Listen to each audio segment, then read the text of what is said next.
We didn't sleep, not even for a second. After what pressed against the tent, after we saw its face, no one even tried to close their eyes. We just sat there, listening, waiting, trying not to make a sound, because we knew it was still out there. But the worst part was that it wasn't touching the tent anymore. It had stopped completely. And somehow, that felt worse. Marcus was the first to say it. Why did it stop?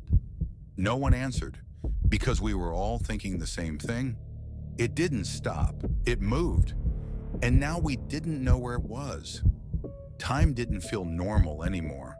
Minutes passed, maybe longer. It was impossible to tell.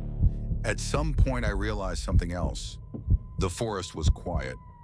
Not normal quiet, not nighttime quiet. There were no insects, no wind, no distant movement. It felt sealed, like sound itself wasn't allowed to exist beyond a certain distance. Then we heard it, a voice outside the tent. Hello?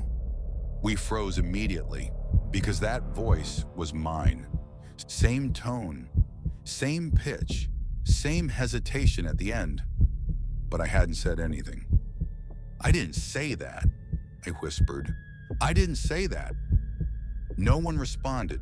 They were all staring at me. Not because they thought I was lying, but because they knew I wasn't. Then it spoke again. Hello?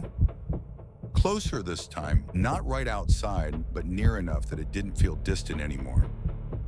Sarah grabbed my arm. Don't answer it. I'm not, I said. But the moment I said that, something felt wrong. Like I had already answered it without meaning to. Then the voice changed. It stopped when we stopped. Marcus went completely still. I said that. He whispered. He had, earlier, back on the trail, that exact sentence, that exact tone. No variation, it remembered. Then it spoke again. We should keep moving. Sarah shook her head immediately. No, I didn't say it like that. But she had. Not exactly like that, but close enough that it didn't matter. That's when we realized something.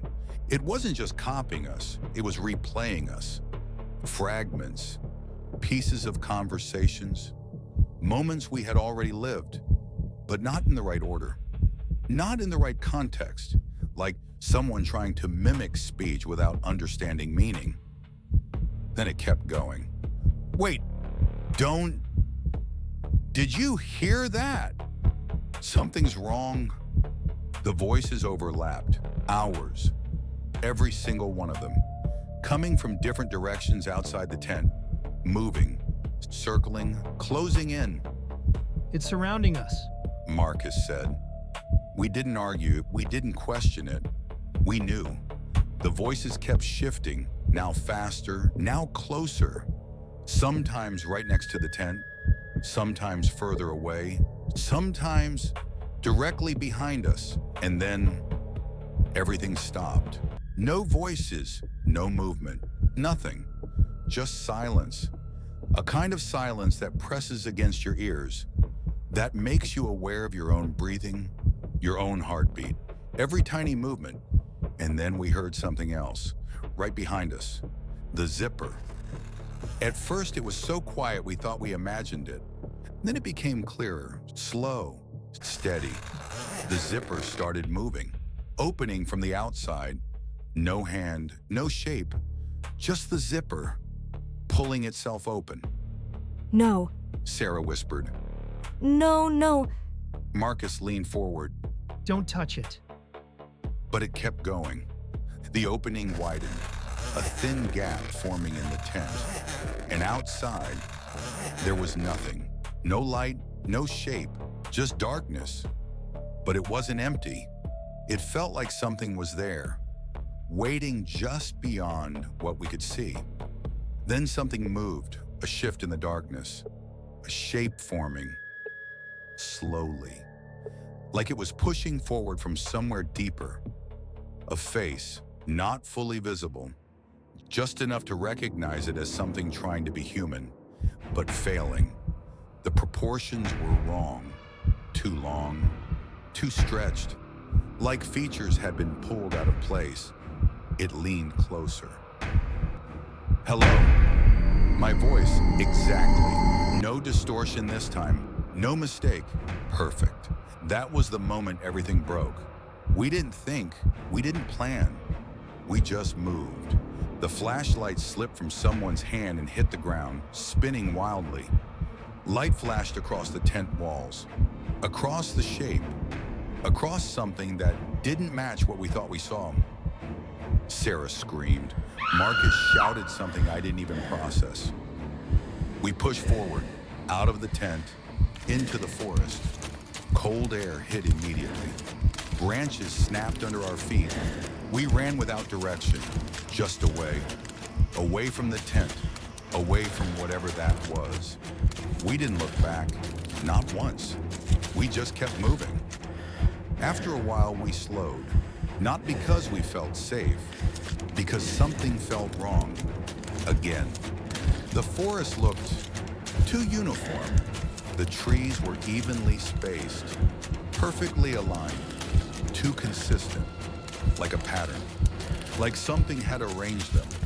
We stopped, all of us, without saying anything, because we all saw it, and we all understood we hadn't escaped. We were still inside it. Then we heard it again, behind us, closer now. Don't stop moving. Our voices, layered, overlapping, not one at a time anymore, all at once. Don't stop moving. Don't stop moving. Don't stop moving. It echoed from everywhere, between the trees, behind us, in front of us, inside the space around us. It wasn't outside anymore. It wasn't following us. It was part of the forest, or the forest was part of it. And then something else happened. Something subtle. At first, I thought I imagined it. But then I saw Marcus react. Then Sarah. Then the others. One of the voices didn't belong. It sounded like us. But it wasn't something any of us had said before. Stay. Just one word. Clear, controlled, different. We all froze again. Because that was new. That wasn't a memory. That wasn't a copy. That was something else. It's something original. Something it chose to say. Stay. Closer this time. Then again. Stay. And for the first time, it didn't sound like it was trying anymore. It sounded like it had learned.